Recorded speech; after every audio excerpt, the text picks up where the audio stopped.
इधर पेट्रोलियम मंत्रालय के नए प्रधान पहले दिन चार्ज ले रहे थे, उधर पेट्रोल के दाम एक बार फिर रिचार्ज हो गए।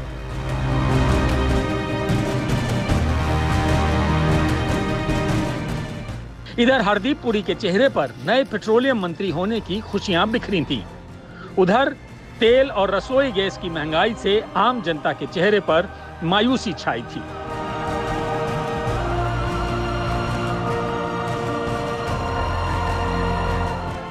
कल दाम बढ़ाकर धर्मेंद्र प्रधान को फेयरवेल देने वाली तेल कंपनियों ने आज फिर कीमतें बढ़ाकर नए पेट्रोलियम मंत्री हरदीप पुरी का ग्रैंड वेलकम किया।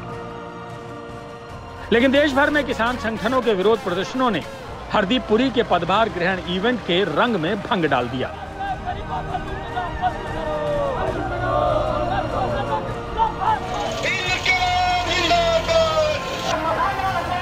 और हम मांग करते हैं कि जल्द से जल्द डीजल के, पेट्रोल के, रसोई गैस के दाम, तेल के खाने वाले के उनके दाम कम किए जाए और डीजल पे किसानों को 50% सब्सिडी दी जाए। जो मोदी सरकार सत्ता में आने से पहले कहती थी कि बहुत हुई पेट्रोल डीजल की मार, अब की बार मोदी सरकार, तो अब मोदी सरकार 2014 में सत्ता में आने के बाद पूरे देश का तेल निकाल दिया, पूरे तरीके से देश की जनता को बर्बाद कर दिया है। वैसे टाइमिंग देखिए, नए पेट्रोलियम मंत्री हरदीप पुरी को पेट्रोलियम मंत्रालय तब मिला है, दिल्ली में पेट्रोल 100 रुपए 59 पैसे लीटर, मुंबई में 106 रुपए 59 पैसे लीटर, कोलकाता में 100 रुपए 62 पैसे प्रति लीटर, चेन्नई में 101 रुपए 37 पैसे लीटर, जयपुर में पेट्रोल 107 रुपए 36 पैसे, भोपाल में 108 रुपए 88 पैसे लीटर और बेंगलुरु में 103 रुपए 93 पैसे। जब पेट्रोल की कीमतें अब लगभग पूरे देश में शतक लगा चुकी हैं, देश के महानगरों से लेकर देश की राजधानी और राज्यों की राजधानियों तक में पेट्रोल 100 रुपए से ऊपर के भाव बिक रहा है। पेट्रोल और डीजल की कीमतों में लगातार बेतहाशा बढ़ोतरी जारी है। दिल्ली में भी कुछ यही हाल है।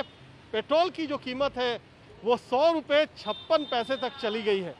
जो 100 का आंकड़ा है उसने बुधवार को ही छू लिया था, गुरुवार को और बढ़ोतरी हुई है और ये कहीं ऊपर पहुंच गया है।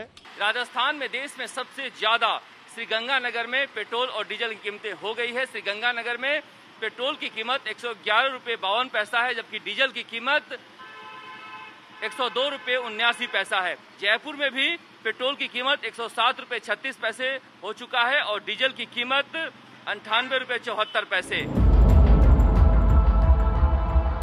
देश के नए पेट्रोलियम मंत्री को उम्मीद तो थी कि इस पर उनसे सवाल पूछा जाएगा, लेकिन लगता है वो इस सवाल को टालने का बहाना पहले से ही सोच कर आए थे। पहले ही कह दिया था कि मुझे आप थोड़ा सा मौका दीजिए, जो अभी हमारे सामने इश्यूज हैं, to be briefed on them.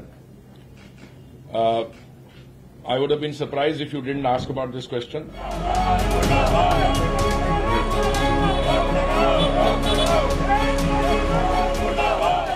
7 साल तक लगातार तेल की कीमतों में लगी आग से भड़कती जनता को ठंडा रखने के जुगाड़ में लगे धर्मेंद्र प्रधान तो झंझट से मुक्ति पा गए हैं। अब तेल के बढ़ते दामों का बोझ जस्टिफाई करने की जिम्मेदारी हरदीप पुरी के कंधों पर आ गई है। उन्होंने 2 बातें क्लियर कर दी हैं। पहला ये कि वो धर्मेंद्र प्रधान के रास्ते पर ही पेट्रोलियम मंत्रालय को चलाएंगे और दूसरी ये कि वो पीएम मोदी की उम्मीदों पर खरा उतरने की कोशिश करेंगे। In the last 7 years, under the able guidance of Shri Dharmendra Pradhan ji and before that of his predecessor, a number of path-breaking reforms and initiatives have been introduced in this sector.